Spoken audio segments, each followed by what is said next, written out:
The Red Death had long devastated the country. No pestilence had ever been so fatal or so hideous. Blood was its avatar and its seal. But Prince Prospero was dauntless.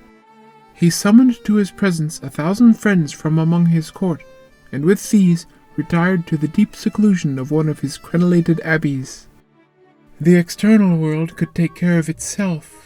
In the meantime, the prince had provided all the appliances of pleasure. There were ballet dancers, there were musicians, there was beauty, there was wine. All these and security were within. Without was the Red Death. It was toward the close of the 5th or 6th month of his seclusion that the Prince Prospero entertained his 1,000 friends at a masked ball. It was a voluptuous scene, but first let me tell of the rooms in which it was held. There were 7. In the middle of each wall, a tall and narrow Gothic window looked out. These windows were of stained glass, whose color varied in accordance with the prevailing hue of the decorations. That at the eastern extremity was hung, for example, in blue. The second chamber was purple. The third was green throughout. The fourth was furnished and lighted with orange. The fifth with white. The sixth with violet. The 7th apartment was closely shrouded in black velvet. The panes were scarlet. The effect of the firelight that streamed upon the dark hangings through the blood-tinted panes was ghastly in the extreme, and there were few of the company bold enough to set foot within its precincts at all. It was within this apartment that there stood against the western wall a gigantic clock of ebony.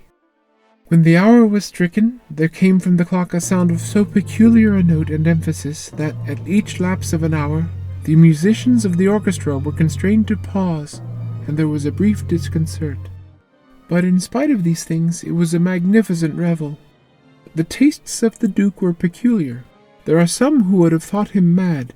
His followers felt that he was not. It was his own guiding taste which had given character to the masqueraders.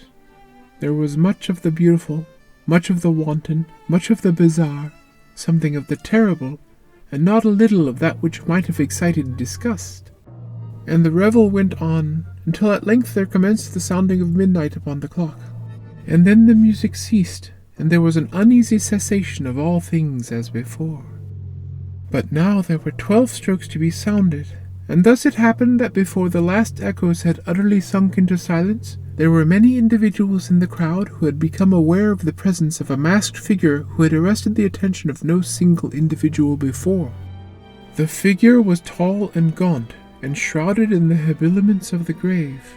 His vesture was dabbled in blood.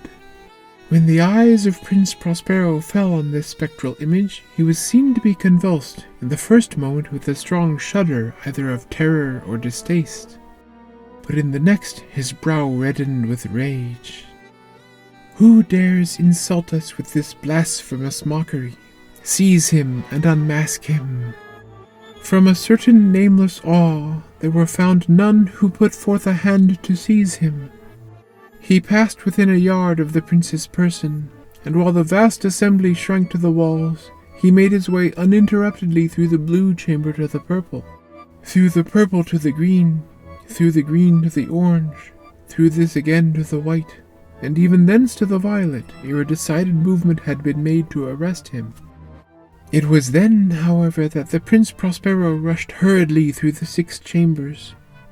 He bore aloft a drawn dagger, and had approached to within 3 or 4 feet of the retreating figure, when the latter, having attained the extremity of the velvet apartment, turned suddenly and confronted his pursuer.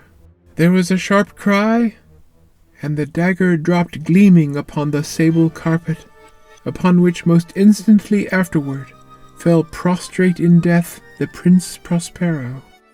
Then a throng of the revellers at once threw themselves into the black apartment, and seizing the mummer whose tall figure stood erect and motionless within the shadow of the ebony clock, gasped in unutterable horror at finding the grave cerements and corpse-like mask untenanted by any tangible form. And now was acknowledged the presence of the Red Death, and one by one dropped the revellers in the blood-bedewed halls of their revel, and died each in the despairing posture of his fall.